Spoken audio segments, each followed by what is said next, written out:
quanto mais tempo leva a aula, pronto, começou agora. Mas demora a gravar, sabe? Iniciar a gravação, mas começou. Beleza, pessoal. Questão do IFAO, ó. Questão presente lá em algum exame das edições anteriores do IFAO. Na figura abaixo, a parte achurada, professor, o que é achurado? É riscado, é sombreado. No caso, ó, essa partezinha cinza aqui, ó, tá certo? A parte achurada representa a vista ortogonal. O que é vista ortogonal, minha gente? É a vista vertical, a vista panorâmica, a vista de cima da pérgola ou pérgola de uma piscina, ou seja, da borda de uma piscina, tá certo? Então você tem aqui, ó, uma piscina no formato hexagonal, tá certo? Esse hexágono, ou seja, esse polígono de 6 lados, ou hexágono, ele está inscrito neste círculo, ou seja, os vértices dele, todos os 6 vértices dele. Professor, o que é que o senhor está chamando de vértice? Aqui, ó, cada quina desse hexágono, não é assim? Ele está dentro da circunferência aqui do perímetro desse círculo. E aí a pergunta diz assim, olha, qual é a área dessa pérgola? Opa, primeiro você precisa analisar a figura, dar uma olhada para ela.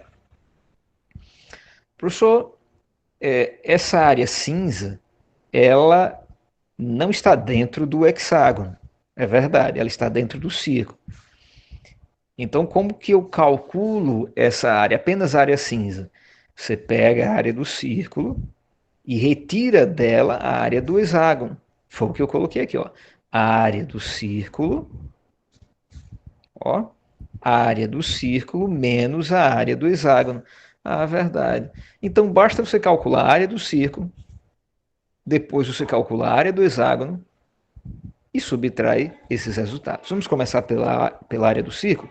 Como que se calcula a área do círculo? Lá na videoaula eu coloquei para vocês, pessoal, todas as fórmulas, né? Todas as ideias das figuras que mais aparecem nas questões desses principais exames, Enem, tá certo? IFAO e não é a prova Brasil.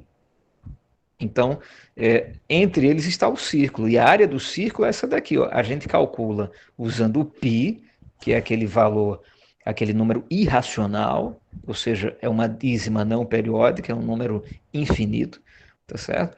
E que não tem período, ou seja, não tem uma parte que se repete infinitamente, embora a parte dele seja infinita, que é aproximadamente a 3,14. Mas pelas alternativas, você percebe que a questão não pede para você transformar o π em 3,14. Por isso que eu deixei o π valendo π. O π no formato de π e não no formato decimal 3,14. Tá certo? E aí a galera já percebe que a própria questão e as suas alternativas já dão uma dica de que se é necessário transformar para 3,14 ou não. Muito bem. Então, π vezes r ao quadrado. Tá legal. Π vezes r ao quadrado. Quem que é o r? O r é o raio. Tá? O diâmetro da nossa circunferência, que no caso vale 4, né, que é a maior largura, e o raio, já está aqui destacado, vale 2. Então 2 ao quadrado, a fórmula diz que é sempre para pegar o π vezes o r ao quadrado. Então, π vezes 2 ao quadrado vai dar 4π. 4π o quê? Centímetros quadrados. Você está trabalhando com área. Seus perímetros você só trabalharia com centímetros, que é o contorno, o fio, a linha. A área não é a região. Então, ó, todo esse círculo, se eu fosse pintá-lo todo de cinza, eu gastaria 4 pi centímetros quadrados de tinta cinza. A área a ser coberta pela tinta cinza. Muito bem. Professor, agora só nos resta calcular a área desse hexágono. Muito bem. Eu optei por fazer a minha galera perceber que aqui nesse hexágono cabem, tá certo? Exatamente 6 triângulos, ó. 6 triângulos. Se você acompanhar aqui a minha ideia, você vai perceber isso. Ó. Eita, é verdade. Temos aqui 6 triângulos. Então, em vez de eu usar, não é uma fórmula para calcular a área do polígono hexágono, eu usei uma fórmula que você é mais básica, a fórmula do triângulo, que você pode usar aí em quaisquer polígonos. Ah, entendi, professor. Então, quer dizer, basta eu calcular a área de um triângulo. Se eu calcular a área de um triângulo, eu vou calcular a área de todo o hexágono ao multiplicar essa área por 6, já que eu dividi esse camarada em 6 fatias triangulares. Show de bola. Foi o que eu coloquei aqui, ó. Me acompanhe. Aqui eu coloquei que a área do hexágono é a mesma que a área de 6 triângulos. Mas 6 triângulos o quê? Veja, 6 triângulos equiláteros, 6 triângulos iguais. O que é um triângulo equilátero? É aquele que tem os 6 lados iguais, tá certo? Num triângulo, num hexágono, perdão, inscrito numa circunferência, você tem essa propriedade. O lado dele é igual, o lado do hexágono é igual ao raio da circunferência. Então você tem aqui raio, raio e lado, ou lado, lado e lado, ou raio, raio e raio. Tá certo? O triângulo ele tem 3 lados iguais, congruentes, de mesma medida. E aí a gente chama ele de equilátero. Foi o que eu fiz aqui, ó. Triângulo equilátero. Tá certo? Muito bem. Professor, como é que eu calculo a área de um triângulo equilátero? Olha que beleza. A área de qualquer triângulo, na verdade, ela é dada pela formuleta base vezes altura dividido por 2, porque o triângulo é sempre a metade de um retângulo ou de um quadrado.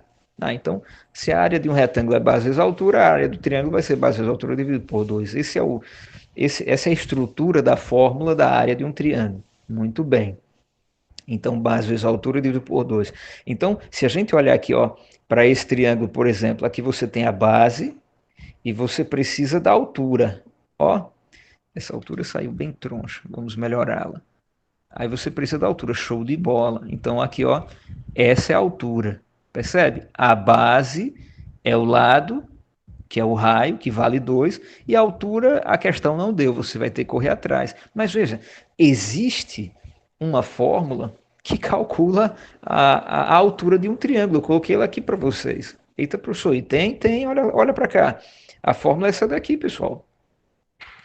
A, a, a altura de um triângulo equilátero, tá certo?